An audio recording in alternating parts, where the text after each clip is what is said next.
আমি Asima daily blogging চ্যানেলে আবার একটি নতুন ভিডিওতে আপনাদের সকলকে আবার একবার স্বাগত। আশা করবো আপনারা সকলে বেশ ভালো আছেন, সুস্থ আছেন। আমরা মোটামুটি আছি। মিটির শরীরটা ভালো ছিল না, সাথে আপনারা পুচু আর পুচুর ভাইটাকে আমি আপনাদের সঙ্গে ভিডিওতে শেয়ার করেছিলাম। হঠাৎই দেখছি বিড়ালটা কালকে ঘাটটা মনে হয় লটকে গেছে, কিভাবে লেগেছে আমরা জানি না। ও তো এদিক ওদিক ঘুরে বেড়ায়, ধরুন আমাদের এখানে আসে, খেতে দিই আর এলে খেতে দিই, আমি তো পুষিনি। কিন্তু কথা হলো কেউ মেরেছে না কি জানি না, না আমাদের ন্যান্সি অ্যাটাক করে দিয়েছে, ঘাটটা পুরো লটকে গেছে কোনো রকমে। এরকম ভাবে সেই বেঁকে বেঁকে, কার সঙ্গে সঙ্গে জ্বরও এসেছিল। কালকে ওকে অ্যাপেলো থেকে ওষুধ টষুধ নিয়ে আসলাম, এখন খাইয়েছি, এখন শুয়ে শুয়ে রোদ পোয়াচ্ছে। ওকে দেখে আবার ওর বোন অসুস্থ হয়ে গেছে, মানে পুচি পুচি অসুস্থ হয়ে গেছে। পুচি ওই সাদা বিড়ালটা যেটাকে আপনারা দেখেছেন আমার সঙ্গে গায়ে গায়ে লেগে থাকে এসে, ওইটা। সো দেখতে পাচ্ছেন আমি এখন করছি ওদের জন্য একটু টিফিন। সকালে রুটি, মিঠি এখন রুটি আলু ভাজা গোলমরিচ দিয়ে খাবে। জ্বরটা আসছিল, তো এখন শরীরটা একটু ঠিক আছে। তো এদিকে আমি টিফিনটার জন্য, আর কালকে চিকেনটা আছে, কালকে রবিবার তো আমি ব্লগ করিনি, ব্লগ করার সময় পাইনি কালকে মিঠিকে নিয়ে। মিঠির কালকে শরীরটা খুবই খারাপ ছিল, তার জন্য। তো চলুন এখন ভাজি, দেখুন আলু ভাজা, সাদা আলু ভাজা। ক্যামেরা কেমন বোঝাচ্ছে জানি না, বাট এটা আমি সাদা আলু ভাজা একটু লাল লাল খড়া খড়া করে ভেজেছি, গোলমরিচ কাঁচা লঙ্কা দিয়ে ভেজেছি। আর এইদিকে আমি দেখুন রুটি বেলে নিয়েছি। মিঠি বাবা রুটি আর চিকেন আছে, কালকে সানডেতে চিকেন করেছিলাম। আর এদিকে একটু বেগুন পোড়া, আমি বেগুন পোড়া খাই না শনি মঙ্গলবার ছাড়া, তো এটা শাশুড়ি মা খাবে, তার জন্য বেগুন পুড়িয়ে দিয়েছে। তো যাই হোক চলো, আমি এখন ওদেরকে একটু টিফিনটা দিয়ে দিই। সো বিকেল বিকেল আমার চলে এসছে আপনার পার্সেল, তো আমি এটা কাটিং করেছি।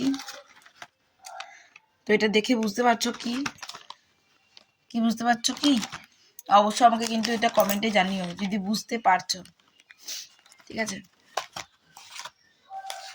এই দেখো, এটা দেখে কি কিছু বুঝতে পারছো? তো যাই হোক, আমার বেটিকে এবার ধরো একটু বড় হচ্ছে, আর এখন দেখো সন্ধ্যে 7টা বাজে, বাট আমার সন্ধ্যে তো অনেকক্ষণ হয়ে গেছে। সন্ধ্যের পর আমি জব করি একটু। তো মিঠি এবার যেহেতু একটু বড় হচ্ছে, ওকে একটু জব টব শেখাতে হবে আমাকে, তো হ্যাঁ বসাতে হবে। এই দেখো এটা নিয়ে এসেছি এই জন্য।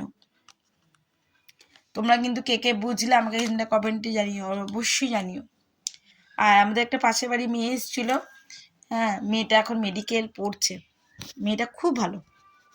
এতক্ষণ মিটি, তাই যাই হোক অনেকক্ষণ বসছিল, সেই বিকালে এসছে আমাদের কাছে, তিনটে নাগাদ, আড়াইটে নাগাদ, আড়াইটের সময় এরকম এসেছিল। সে তখন থেকে মিটির সঙ্গে বসে বসে বকবক করছে, আমাদের সঙ্গে বকবক করছে। মেয়েটি খুব ভালো আর খুব মিশুকে, এমনি পাশে থাকে।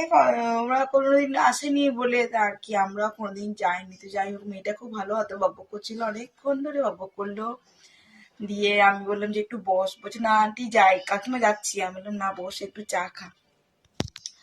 দিয়ে আমি বানালাম ঘরে একটুখানি চা, চপ চপ আর চা দিলাম। ও চা খেতে খুব ভালোবাসে, আর আমার আমার সঙ্গে যারা যারা চা খেতে ভালোবাসে জানোই তো, আমি তো নিজে 1 নম্বর চা প্রেমী। তো কেউ যারা যারা চা খেতে ভালোবাসে তাদের সঙ্গে আমারও খুব ভালো জমে যায়। তো ওকেও চা, গরম গরম চপ দিলাম। মা চপ মুড়ি খেয়ে নিল সন্ধে সন্ধেই, আর মিঠিকে একটা চপ দিয়েছি। তো চলো, আর রাতে করবো তরকা রুটি। তো তরকার জন্য ডালটা ভিজিয়েছিলাম, সেদ্ধ বসিয়ে দিয়ে আমি গেছিলাম তোমার সন্ধে দিতে। তরকার ডালটিও সেদ্ধ হয়ে গেছে। আমার থাইরয়েডটা বেড়েছে, চোখের কোণগুলো ফুলে গেছে আবার। তো যাই হোক, ভালো মন্দ সবকিছু নিয়েই দিন কাটছে। তোমরাও ভালো করে থেকো, সুস্থ থেকো।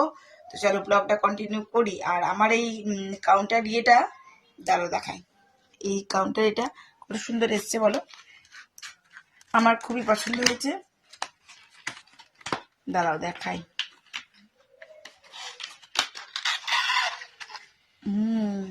এই দেখো, একটা এসছে তোমার এইরকম, এটা বুঝতে পারছো আশা করি। ক্যামেরাটা বেশ ফোকাস দিচ্ছে না। এই দেখো, আমি এখানে জব করে নিয়েছি 104 পয়েন্ট, দেখছো? 104 বার আমি রাধা নাম জব করে নিয়েছি।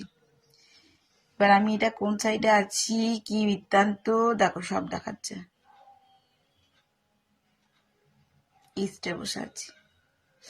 তো যাই হোক, এই একটা, আর এই একটা মিঠির জন্য নিয়েছি, কেননা মিঠি জব করবে, ঠাকুর নাম জব করাবো ওকে দিয়ে। এবারে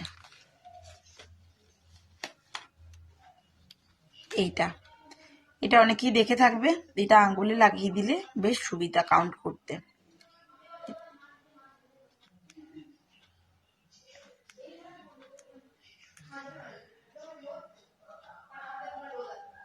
2000 years later. So good morning everyone. আজকে নেক্সট ডে, কালকের থেকে ব্লগটা কন্টিনিউ চলছে। কালকে রাতে আর ব্লগটা শেষ করা হয়নি। যাই হোক, সকাল সকাল একটা খুব খারাপ মানে খবর। আমার ব্লগের মাধ্যমে তোমরা আমার ব্লগে পুচিকে দেখেছো, সাদা যে বিড়ালটা আমার সঙ্গে ঘুরতো, মানে আমি বাইরে গিয়ে বসলেই গায়ের উপর চেপে বসতো। সকালবেলা বিড়ালটা খুবই শরীরটা খারাপ হয়ে গেছিল, আজকে দুদিন ধরে কিছু খাচ্ছিল না। দাদাটার শরীরটা খারাপ হয়ে গেছিল বলে ওকে ওষুধ টষুধ দিয়েছি, ও এখন খাচ্ছে, ও ঠিক আছে। বাট পুচি না, ওকে দেখে আর খাচ্ছিল না। তো আজকে সকালবেলা হেলথ সেন্টার নিয়ে গেলাম, পুচি আর নেই, পুচি মারা গেল। জানেন কি মনটা যে দুঃখ লাগছে, মানে কি বলবো। দিয়ে আজকে মঙ্গলবার আছে, ওকে আসলাম আমি 7:30টার সময় চলে গেছি হেলথ সেন্টার। অনেকক্ষণ ওখানে বসলাম, অনেক কষ্ট পাচ্ছিল, অনেকক্ষণ ডলাডলি করলাম। পুচি বাঁচলো না, পুচি আমাদেরকে ছেড়ে দিয়ে চলে গেল। তো যাই হোক বন্ধুরা, ওকে মাটি ফাটি দেওয়া হয়ে গেছে, এখন আমার পুজো কমপ্লিট হয়ে গেল। তো চলো নিচে যাই, কি আর করব। আর পুচির লাস্ট ছবি তোমাদের সঙ্গে আমি আমার ক্লিপিং এর মাধ্যমে সাইডে শেয়ার করে দেবো। বন্ধুরা, ব্রেড টোস্ট করেছিলাম, ওরা খেয়ে চলে গেছে, মিঠি বাবা নিজের কাজে। এখানে মায়ের জন্য একটা সবজি করে দিয়েছি, শিম, বেগুন, আলু, তারপরে ফুলকপি, গাজর, এই দিয়ে একটা মার আজকে মঙ্গলবার নিরামিষ। মিঠি বলে একটু পোলাও খাবো, তো এর জন্য এটা বিরিয়ানি রাইস। তো বিরিয়ানি রাইসটা ভালো করে ধুয়ে খানিকক্ষণ জলে ভিজিয়ে রেখেছিলাম, এটা একটু বয়েল করবো। আর এখানে করবো একটু আলুর দম। তো নিরামিষই তো আজকে যেহেতু আমাদের, তার জন্য। তো চলো করি, মনটা একদমই ভাল লাগছে না করতে কিছু। তো তাও যেগুলো যেটুকু পারলাম নিরামিষ কাটলাম, গাজর, ফুলকপি, বাঁধাকপি, একটু আলু, ক্যাপসিকাম, বাস এই দিয়ে আজকে করে দেবো। ভালো লাগছে না, মনটা খুব খারাপ। মিটি দেখছে মা বসে থাকলে কাঁদবে, বলছে যে তুমি আমাকে একটু ফ্রাইড রাইস করে দাও। আমার শাশুড়ি মা বলছে যে আলুর দমটা করে রাখো বেলাকার জন্য। তো যাই হোক করছি।